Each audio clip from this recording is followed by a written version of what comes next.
Today we're showing you a 2018 John Deere 4044M tractor. It's a four-wheel drive tractor with a John Deere 400E front end loader. Tractor has right around 80 hours on it, has 43 horsepower. The bucket is a John Deere style quick attach for your bucket quick attach here. Bucket's in nice shape. We do have a new emblem coming up front here. Looks like that one's busted off, so we do have a new emblem coming for that front grille. Overall, the tractor looks nearly new. Again, just under 80 hours on it. Practically a new tractor. Has a top link, 3-point hitch, 540 PTO, stabilizer chains there, foldable rollover bar. And again, 43 horsepower, has a 4-cylinder Yanmar diesel engine. Has the hydrostat transmission, 3 ranges here to the left of the seat.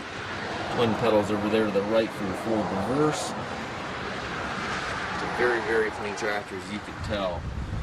Again, 2018, right around 80 hours on it. We do take trades. We also offer financing for qualified customers. We also can arrange delivery anywhere within the U.S.